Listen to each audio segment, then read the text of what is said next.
Hello and welcome to the European Football Show's Europa League round of 16 preview. In the build-up to the upcoming game week, we are dissecting each fixture with an assortment of guests from around the world. In today's clip, we look at arguably the tie of the round of 16 in the shape of Sevilla FC versus West Ham United FC. So to go into depth on Sevilla FC first, I am joined once again by Alan Fehely, editor of Football España at Football España, who is also a Seville resident. So Alan, thank you very much once again for joining us tonight. We at BTL are really appreciative of this. My first question to you is just how important was last weekend's 2-1 home victory for Sevilla over city rivals Real Betis in El Gran Derby? It did look like they were wobbling a little bit in the couple of games before that in the title pursuit of Real Madrid and in some of the Liga matches since. So how important was that 2-1 victory over Betis? It was massive because in this city, football is everything. It's probably the only city in Spain, aside from Bilbao, where it's not Madrid or Barcelona here. It's the club that's actually belonging in the city, like Sevilla and Betis. If you play five-a-side here, it's always either people wearing a Sevilla shirt or a Betis shirt rather than a Madrid shirt or a Barcelona shirt. And that isn't the case in other parts of Spain. But yeah, it was a pretty interesting game because, as you said, Sevilla had been coming into it on a bit of a downward slope. They had been playing well for quite a while. They had a few injuries. They weren't convincing with their performances. They had drawn a few games they should have won. So it was kind of a bit of a, unfortunate beginning to the game for them. But the atmosphere was absolutely incredible. I was there myself. The pre-match was electric and the players well up from the first whistle. The fans were absolutely vociferous. The challenges flew in from the early minutes and Sevilla were superb. They were really aggressive, really high pressing, really quick. Even Rakitic led by example, completely dominating the midfield, scrapping with Sergio Canales. Tecatito was elected on the right wing. Marcos Acuna was an absolute animal on the left wing. It was just a very well-balanced performance for them. And, they got a penalty early doors. Rakitic converted it. Munir then followed it up with a second goal shortly before halftime. And Betis just kind of froze in the first half. They weren't playing the way they normally do play, which is quite fearless, quite adventurous. And then the second half, Betis improved greatly. They fought back a bit. It became much more of an even game. And then Canales got a kind of a late consolation goal from a free kick, a very good free kick is what I'm at. But it was a big game because it was a real moment where this team kind of stood up and said, we're not going to let the season slip away from us, basically. At the final whistle, Julian Lopetegui sank to his knees, went crazy because he knows how much it means to the city. And it really does mean a lot. It's everything to them, And in the context of the downward slope that you had mentioned, it became even more. So I think that, tonight they play Alaves when recording on Friday night. It's imperative they carry on in that vein and bring that energy into tonight's game. And then, of course, into West Ham's visit next Thursday. So, yeah, it was a very, very big symbolic victory, I think, for them. Yeah, I totally agree with her, Alan. It's absolutely massive win that for me for Sevilla against Betis. A loss there. Real Madrid could have gone 9 points clear at the top of La Liga, and I think that surely would have been it for Sevilla's title chances. So, massive win as they chase their first league title since 1946. I took a look at the fixture list recently for Sevilla too, and it could be argued that despite what's widely expected to be two tight matches versus West Ham and, a home match against Real Sociedad in La Liga in March, is that very much the calm before the storm of April when Rocky Blancos face off against both Barcelona and Real Madrid in the Liga? Or do you think March is actually more important a month than April to Sevilla in the sense of using the West Ham games and the clash versus Real Sociedad to get some good results and maybe some momentum on the board to build up momentum going into that home stretch and those April games versus Barcelona Madrid? So which do you think is more important? Is it March or April in terms of Sevilla's season? Well, I think March, because I think that if March doesn't go well, April won't be important because, ultimately Sevilla's ambition is to win the league and win La Liga this season. That's why they sanctioned an expensive short-term deal for Anthony Martial. That's why they kept Diego Carlos despite Newcastle's interest and Jules Koundé despite Chelsea interest, where they would have sold in other years. So yeah, I think, the West Ham game is big, obviously, because it's the Europa League. They're playing the final at the Sanchez Pizjuan. West Ham are a really good team, an English team, very strong team who tried to take Youssef En-Nesyri last year, if you remember. So it's a big game, very tough game, and it's going to be interesting to see what happens over two legs. And then, of course, you mentioned Real Sociedad, who are fighting for the top four at the moment. They're in a good run of form too after kind of, falling a bit by the wayside in the middle of the season. They're kind of back at it again now. They have a few players back from injury, Mikel Merino especially, and they're playing good football and they're winning games. So they're in it for the top four battle, you could say, basically. And then, in April comes the big ones because you've Barca and Madrid coming to town, Atletico coming afterwards then as well. And they're huge games because if Sevilla can go into that game with Real Madrid within touching distance of them, anything can happen. Because on a one-off day, Sevilla can beat anybody. They've showed that. They beat Barca. They showed that when they played Madrid. They dominated for 70 minutes. Okay, they lost because of a moment of magic from Vinicius Jr., but they're still well able of, beating these teams, and they've proved it this season and in the past few years. So I think that if they can get to April in touching distance, then anything can happen because this team has so much quality. It is a very good coach. It has a very competitive spirit. So when they get a few players back, if they keep in touching distance between now and then, they have every chance in the world. Yeah, I'm inclined to agree with you there. I think March has to set the platform for April. If they suddenly have a few poor results in La Liga, that could really then damage the the title challenges. When they're coming into those big games, you want to be going into them, like you said, in touching distance. So I do agree with you there. I actually think, yes, that March is the important month to build up momentum. So yeah, great insight there, Alan. So Sevilla are currently higher placed in La Liga than West Ham comparatively are in the Premier League. So based on this and Sevilla's pedigree in the competition, it's going to be a very, very tight match. There's absolutely no doubt about it. It's a very tight to call tie. Maybe Sevilla go into a slight favourites, or it's currently 50-50. Again, I'm sort of flip-flopping between the two teams, deciding who I think is going to win this. So, Alan, where would you say West Ham could hurt Sevilla, and knock the record Europa League holders out of the competition? Where might Julian Lopetegui's side be vulnerable? The main issue is a lack of goals, really. I think a lack of a pure goal scorer. That's the biggest issue. I don't think they can be hurt easily because they're quite strong defensively. In Yassine Bono, they've one of the best goalkeepers in Europe, in my opinion. Like, he has 2 assists to his name this season already, which puts him in the top 10 of assisters for Sevilla. He assisted Munir's goal on Sunday against Real Betis, and he made some fantastic saves, not just last Sunday, but throughout the season, and also against Dynamo Zagreb in the last round. Like, he really is a top class goalkeeper. He's 31. He's in his prime now, and he's a really important part of the defense.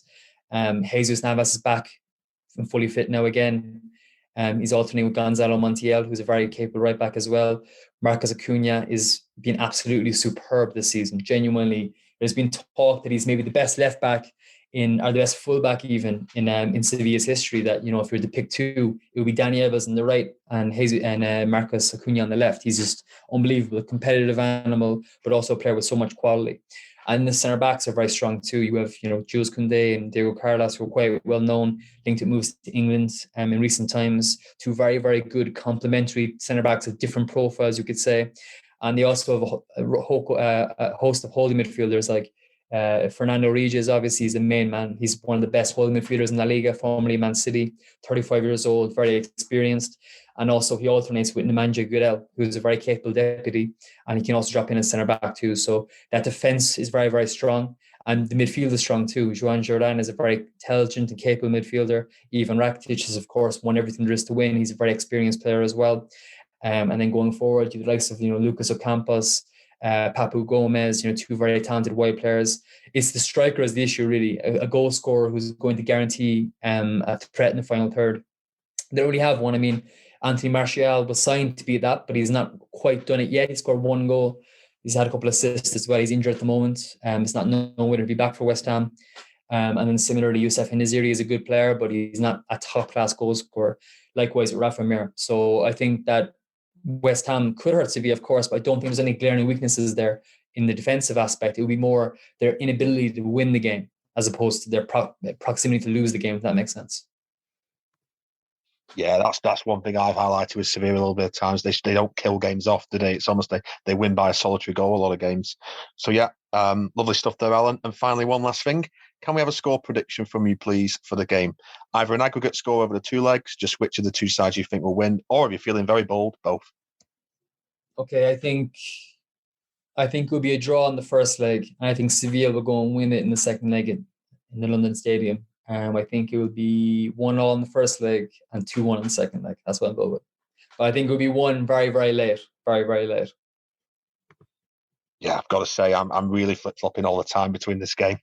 It's so difficult to call. It's definitely the tie of the round for me. Absolutely fantastic tie that they've drawn out the hat there. So that's Alan Fehely, who analysed Sevilla going into this big game. Thank you very much, Alan. So, what about the other side of involved in this mouth-watering tie, West Ham United? Now, to get the lowdown on how the Irons are heading into this matchup, I'm joined by sports journalist Luke James. Luke is a writer for BTL, also works freelance, and is a West Ham United supporter.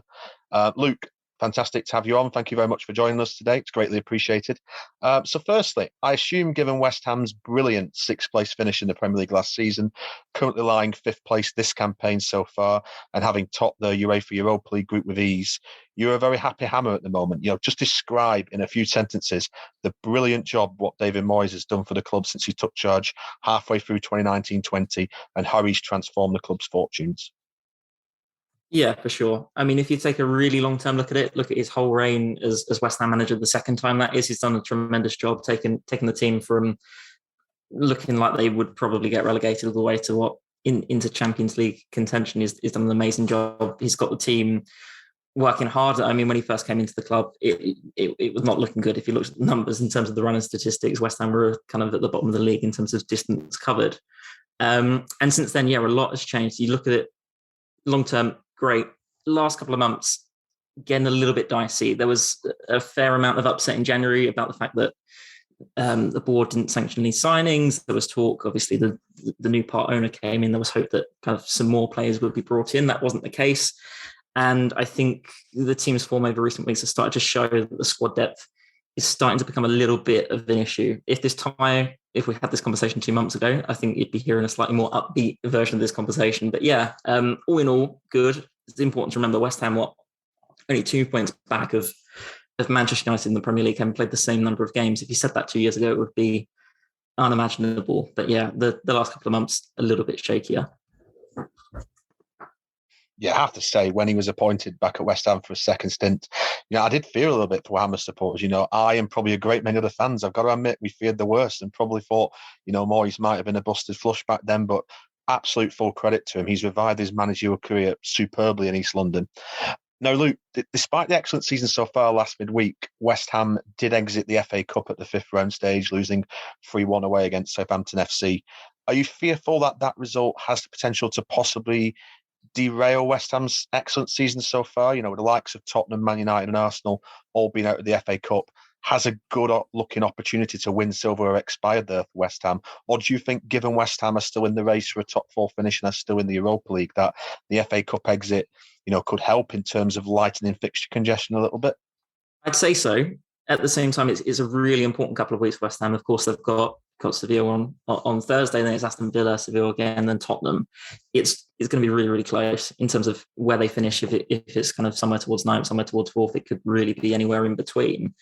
I think the issue that West Ham have at the minute is tiredness. You look at someone like Mikel Antonio, and you look at him in that game against Southampton that you reference, and he looks tired. And this is a guy who, for a lot of his career, has been fairly injury prone, hasn't played a lot of minutes. And I wrote this a couple of weeks ago. He's already kind of played the highest number of Premier League minutes in a season of his career, and we've still got 10 more games to go. So the workload on some of these players is kind of astronomical. Declan Rice has played every minute in the Premier League so far. The Southampton game was a big missed opportunity, and I think the thing that stood out to a lot of West Ham fans from that one is the change of system. So Moyes went for more of a back three. He somewhat bizarrely played Pablo Fornals as a left wing back. Didn't quite work. So I think the interesting thing going forwards is, will Moyes continue to experiment tactically? We've not seen him do it a lot. We've kind of had the 4-2-3-1. You could pretty much name the West Ham lineup a week in advance, and you'd probably get 11 out of 11 of the players correct. The question going forwards, is he going to try and mix it up a little bit more? I think part of that is, can he get some more support around Antonio? But it will be a waiting game. The loss to Southampton was really disappointing. The long range goal in the first half, I think, knocked the stuffing out of West Ham a little bit, but they lacked creativity and possession. Declan Rice was essentially marked out of the game. The amount of times that he had to attempt these Hollywood passes across the pitch was fairly counterproductive, to be completely honest with you, because there was no one on the end of it, or the pass wasn't good because the pressure on him was impressive from Southampton. They really did do a job on West Ham. So a big missed opportunity. I think from an emotional perspective as well, it being Mark Noble's final season at the club, that was a competition West Ham really could have going deep in. I think it would have given them a really, really big boost. And looking forwards, the Europa League round of 16 tie, if West Ham are knocked out, which is highly possible, let's be honest, there might not be much to play for West Ham towards the end of the season. They've got a relatively tough run in. So yeah, this is a really, really important stretch of games for David Moyes and his team.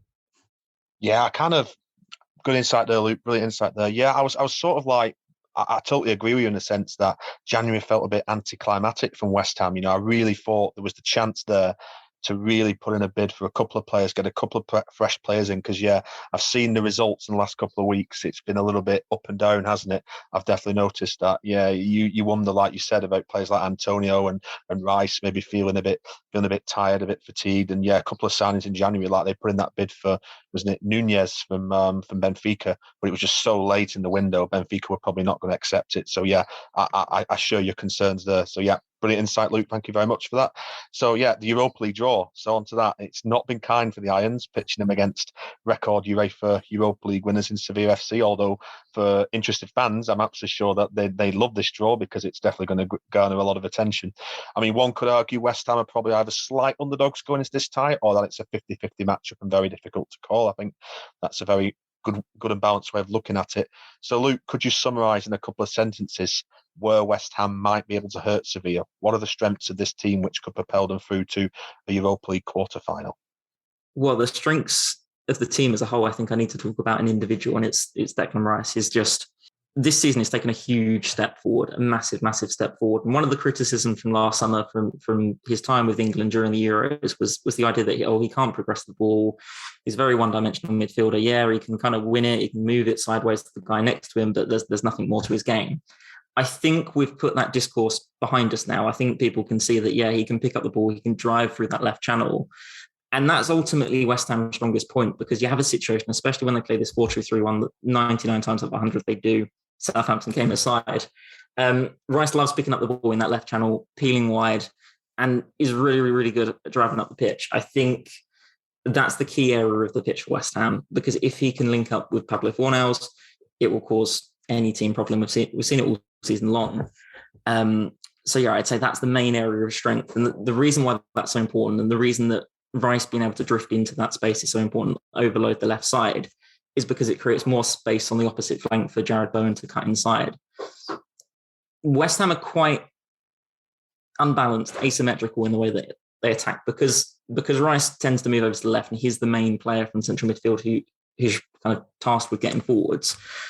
We naturally move over to the left, West Ham, they do. And then on the opposite wing, you've got Jared Bowen, who also likes to cut inside from the right into the left. So we're going to see a lot of overloads on the left. And I think that's ultimately, in the offensive sense, where this game is going to be won or lost. Yeah, echo your thoughts on Declan Rice. I think over the last 2 seasons, he's matured into one of the best players, outside of, your elite level clubs, even in the Premier League, arguably as a whole, he's really matured into one of the best midfield players around. And that goal against Kidderminster was absolutely brilliant in the FA Cup. It was just such Roy de Rover stuff, West Ham heading out, and then he just produces that brilliant moment of skill to get them out of the fire. And I totally agree. Rice is absolutely a key player, and that midfield's always been a good point for West Ham. Souček as well was the player of the year last year. So yeah, I think that midfield's going to be good, that midfield battle. Excellent stuff. So finally, one last thing, Luke, to round off this preview. I just need a prediction from you on how do you think the game will go? Can either be an aggregate score prediction, just which team you think will win over the 2 legs, or again, if you're feeling bold like Alan, both. Not good news, I'm afraid, from a West Ham perspective. I think they'll lose the first leg 2-1 and the second 1-0. And to be honest, I just think they're running out of steam. Is the sense that I get looking at the team. The contrast between October and now, they're like 2 different teams. And as you kind of mentioned earlier in the show, and I've written this on the newsletter as well, West Ham didn't need to go out and spend £50 million on a first choice striker. They needed someone who could come off the bench and make an impact. We're talking about someone like Divock Origi, for example. They didn't need to break the bank. They just needed to seize the opportunity that they had. And I think if my prediction is true, they'll very quickly come to regret the fact that they've missed a huge opportunity to go deep in multiple competitions and perhaps qualify for the Champions League. I think it's going to be one that will sting at the end of the season as being so close, but yet so far.